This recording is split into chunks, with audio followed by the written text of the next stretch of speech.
So today is day 3 and we are gonna get straight to work. Today on the agenda we have intercooler piping, blow-off valves, intakes, and a speed density kit.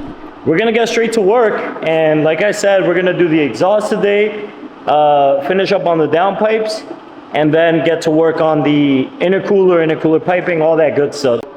Let's pull this thing back. It's in neutral right now. We had to leave it in neutral because remember, we did injectors, fuel pumps. The car won't even crank over right now, so we had to leave it in neutral. We're gonna roll it here, put it on the lift, and get to work.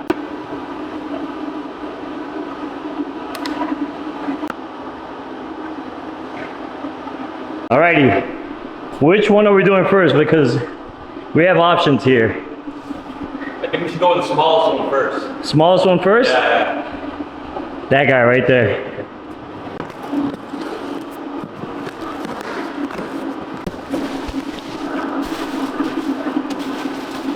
Jeez. You know what that's for. So this is definitely for the intercooler. Yep. Look at that. How light is that? Extremely light.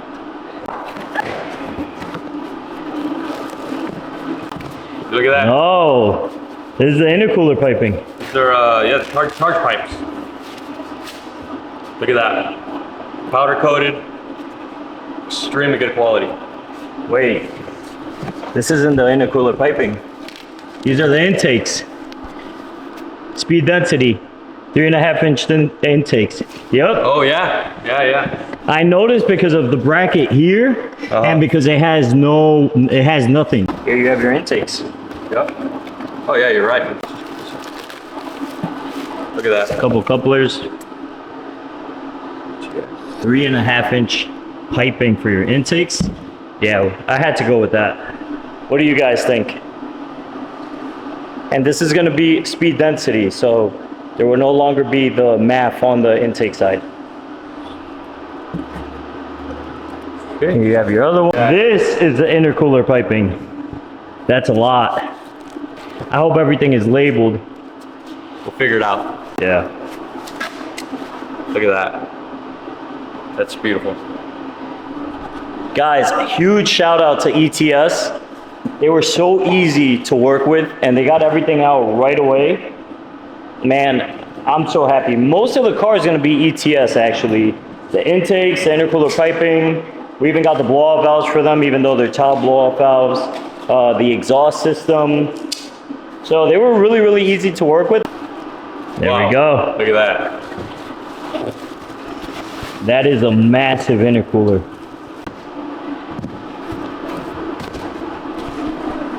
Oh my God. It's a refrigerator, man. Look at this. Look how thick this is. Put it. Oh my God. Guys, that's my hand. That's thick. crazy. That's thick.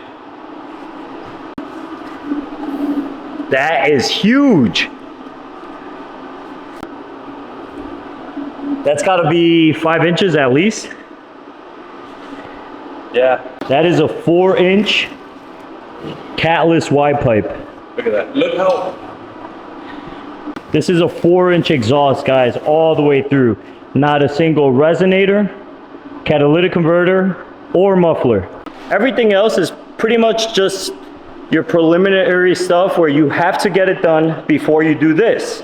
Because you always want to take care of the tedious stuff before you get to the exciting stuff, because if you do it the other way around, you're just going to be looking at all of these parts on the car and not being able to do anything with it. So all of the parts are out and ready to be installed. We're going to try to knock this out in one day.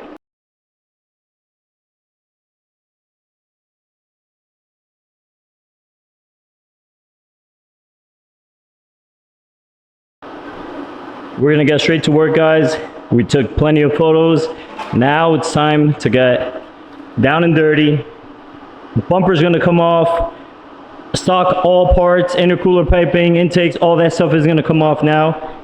This is pretty straightforward, but it does take a good amount of work. So Isaac is gonna take over from here. I'm ready to get dirty. All right. That intercooler is about to be tossed.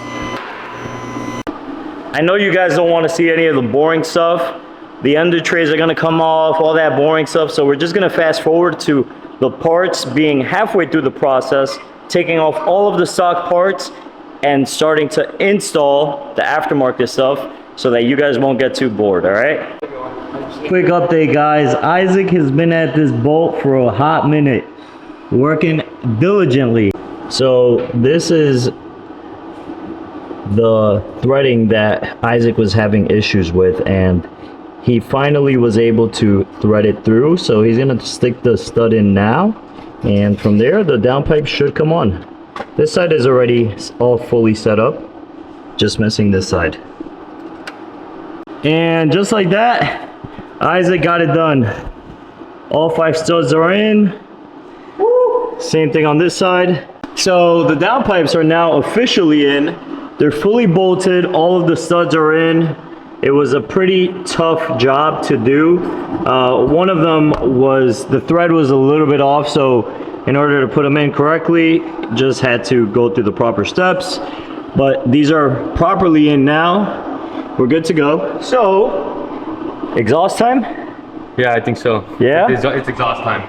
So the Y pipe is now in, and at first glance, it's actually pretty massive.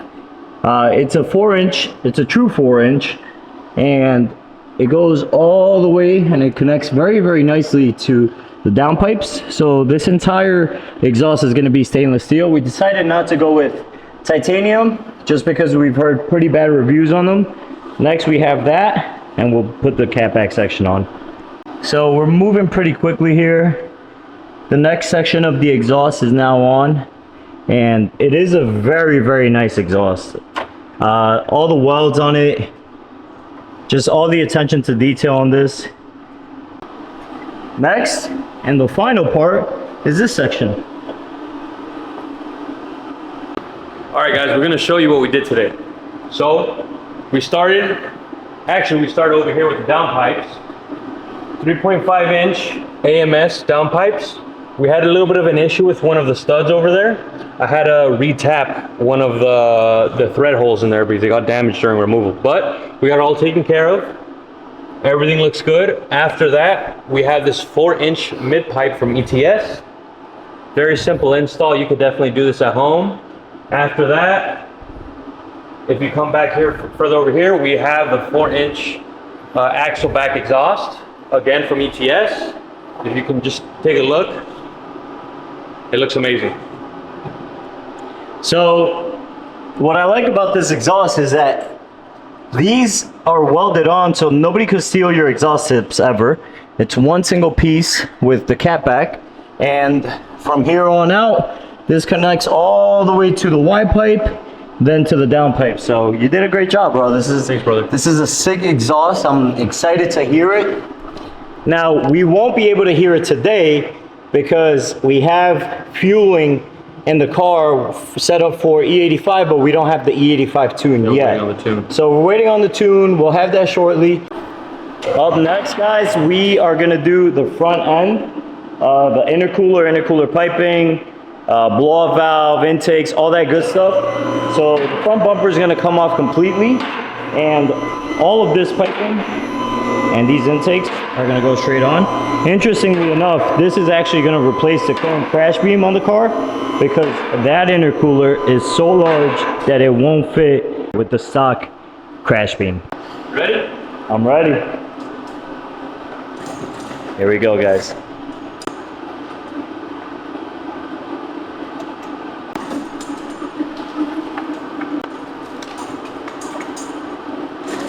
There you have it.